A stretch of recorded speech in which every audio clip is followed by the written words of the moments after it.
শোনো, আমি দ্বিতীয় বিয়ে করতে চাই। কেন? আমি কি দেখতে যথেষ্ট খারাপ? আমি কি যথেষ্ট ভালো নই? ব্যাপারটা তা নয়। যাকে বিয়ে করতে চাচ্ছি সে সদ্য তালাকপ্রাপ্ত 2 সন্তানের মা। খুব দুঃখে কষ্টে নাকি দিন কাটছে তাদের। তাদের অবস্থা এতটাই শোচনীয় যে দুপুর হলে তার বাচ্চাদের জন্য কোথা থেকে খাবার আসবে সেটাও নাকি তার জানা নেই।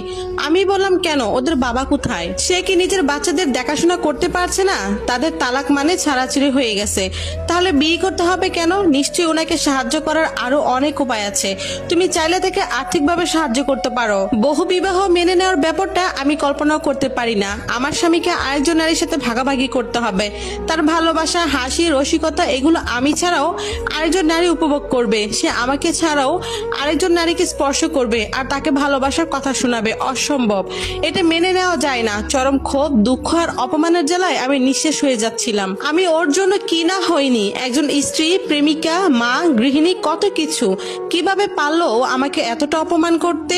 মনে হচ্ছিল আমি হয়তো বেশি ভালো না, বা বেশি সুন্দরী না, কিংবা অল্প বয়সী না, কিংবা শুধু আমি যেন ওর জন্য যথেষ্টই না। এই জন্যই দ্বিতীয় বিয়ের কথা বলছি না। এটা মেনে নেওয়া যায় না। তখনই ওকে আমার সিদ্ধান্ত স্পষ্টভাবে জানিয়ে দিলাম। তীব্র কণ্ঠে বলে উঠলাম, যদি কোনো দ্বিতীয় স্ত্রী এই বাড়িতে ঢুকে তাহলে আমি বেরিয়ে যাব।